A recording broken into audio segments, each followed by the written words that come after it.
get your financial literacy grade up to an A. Building the habit behind the scenes of saving. America was just given a failing grade when it comes to financial literacy, especially the youngest generation who took the quiz, Gen Z. Jimmy Rhodes says your bank account doesn't grade on a curve, so he found a tutor to help us prepare. We're cramming for the exam in financial literacy, and that's our featured story at the top of the list.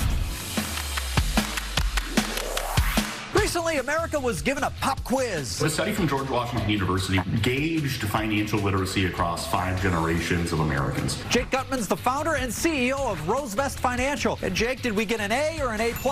The most recent generation, Gen Z, less than 40% actually know how their finances work. Well, they're just getting started. How the more experienced folks do. The boomers, the greatest generation, they have the highest percentage. Bam! They aced it, right? But that percentage is still not much more than 50%. So as Americans, we're all getting a failing grade. How about we grade this on a curve? What's that phrase? D's get degrees? There's that American can-do spirit. These numbers are rather depressing. So we're buckling down with Jake's financial literacy study guide. Because come on, America, we got to pull our grades up. First up, make a budget, which isn't as scary as you think. People think that they're on this strict thing that has no flexibility. They're living within confines and eating canned tuna. Mix in some of those free fast food mustard packets, and canned tuna's not bad. Follow me for more recipes. We want to know where our dollars go, and for most young people I talk to, getting them to open up their credit card statement or their debit card statement is nauseating. They don't even want to know. Jake has stories. You would be amazed at how many people actually have monthly subscriptions and they don't even realize that they're Peloton, Hulu, Disney Plus, HBO, you name it. These are all things that are now monthly expenses that we just assume are cheap, but we can see these be up to $1,000 a month. And unfortunately, ignoring a problem doesn't make it go away. We have to be real about where these dollars go, and we have to track it so we can make changes if need be.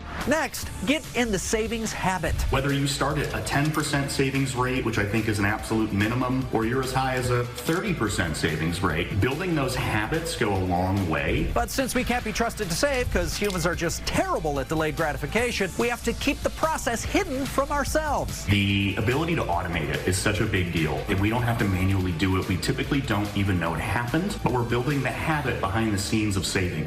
Next on the study guide, a debit card is not a credit card. They look very similar. In theory, they both do the same thing. Because debit cards often have MasterCard logos on them, and you can use them to buy stuff just like a credit card. But not all plastic is created equal. For starters, that debit card is tied to your checking or savings, so you're drawing those accounts down. Plus, the credit card offers us rewards, points, building of our credit. And there are far more protections in place with a credit card than with a debit card. If your credit card's stolen and used by thieves, you can dispute those charges. Whereas with my debit card, the second it hits my account, that's drafted, it's lost. So use the credit card, sure, but keep those balances low. Otherwise, it can snowball and create a long debt cycle that we deal with for decades. That's not monopoly money. And refinancing your debt is not a fun thing to do. So let's study hard, America. Getting an A in financial literacy is at the top of the list.